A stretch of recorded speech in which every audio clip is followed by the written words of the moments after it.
अध्यक्ष महोदय, मैं सिर्फ छोटी सी 2 बातें आपको बताना चाहता हूँ। चलिए बोलिए। 13 साल का बच्चा था जी, जो कि दर थानों में अपनी मां के साथ चक्कर काटता रहा। हर थाने में जाके लाश के चेहरे उठा के देखता रहा कि कौन सा उसमें उसका पिता है। हर थाने का चक्कर काटा जी, और वो बेटा आपके सामने खड़ा हुआ है आपके सामने। ये 13 साल का बेटा आज 43 साल का हो गया, लेकिन इंसाफ आज तक नहीं मिला।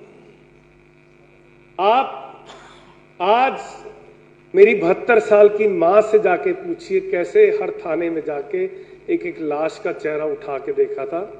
कितनी मुश्किल, कितना दर्द सा होगा। ये दर्द अगर जर्नैल के सीने में बस रहा है तो यहां तो हमने सहा है, खुद सहा है इसको। इन सरकारों से बिल्कुल नाउम्मीदी हो गई थी, बिल्कुल नाउम्मीदी हो गई थी कि इंसाफ मिलेगा। सोच लिया था किसी तरीके से कमा के यहां से निकल जाएंगे, लेकिन सिर्फ बिजनेस की तरफ ध्यान था। लेकिन आम आदमी पार्टी का आंदोलन जब शुरू हुआ, वहां एक विश्वास पैदा हुआ जब अरविंद ने वहां पर निर्प्रीत कौर के आंदोलन में खड़े होकर कहा कि मैं इनका इंसाफ दिलवाऊंगा। विजेंद्र गुप्ता जी भी वहां पर आए थे। गुप्ता जी, मैं गलत तो नहीं कह रहा, तो आप भी आए थे वहां पर। तो बस मैं यहां पर छोटी सी बात कहना चाहूंगा कि 3,500 लोग दिल्ली में मारे गए। ह्यूमन राइट्स वालों ने लिखा है कि 10,000 लोग पूरे हिंदुस्तान में कहीं ना कहीं कत्लेआम हुआ।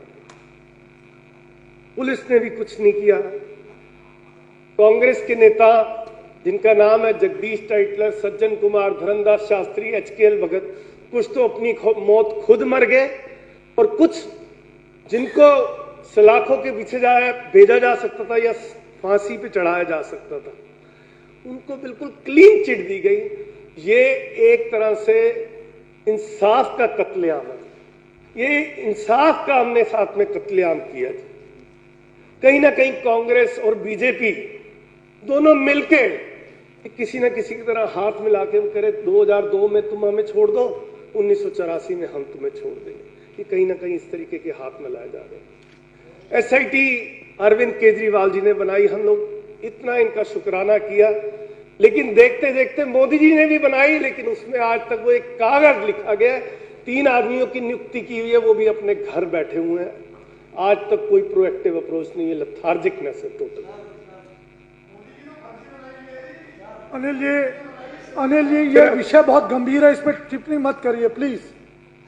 मैं सिर्फ ये मत करिए, ये बहुत गंभीर मामला है। अध्यक्ष महोदय, मैं ज्यादा बात नहीं करूंगा, जर्नैल भाई ने सारी बातें रखी है। बस मैं आपसे ये गुजारिश करना चाहूंगा कि अगर इनके सीने में भी दिल है, ये 3 जो मेरे भाई ये विपक्ष में बैठे, अगर 3 के दिल में अगर दिल धड़कता है तो हमारे साथ चल के 70 के 70 हम मोदी जी के पास जाके बात करते हैं कि आपने बोला था जी मैंडेट आएगा। बीजेपी ने अपने मैनिफेस्टो में लिखा हुआ है कि 1984 के दंगों को हम इंसाफ दिलवाएंगे। हम 70 के 70 चलते हैं कि 1 साल बीत गया, अब तो कुछ कर दो इसमें, इसके अंदर कुछ तो। आज अगर ये स्टेप कहीं हो जाता है तो हिंदुस्तान की आवाम, जिस तरीके भाई ने बताया कि 40,000 दंगे फेस किए उन्होंने, उनमें से एक को भी इंसाफ मिल जाएगा तो कहीं ना कहीं हमारा विश्वास पैदा होगा कि सरकारी तंत्र और जो हमारी जुडिशरी है कहीं ना कहीं हमें इंसाफ दिलवा सकती है। मेरी आपसे यही गुजारिश है कि हम 70 के 70 आज ही यहां पर तय करें कि हम लोग मोदी जी के पास चले। अगर वाकई उनके दिल में कहीं दर्द है 1984 के कत्लेआम के लिए, तो वो कहीं ना कहीं इस पे एक प्रोएक्टिव अप्रोच और एक कॉन्क्रीट कुछ ना कुछ करके दिखाएंगे। धन्यवाद।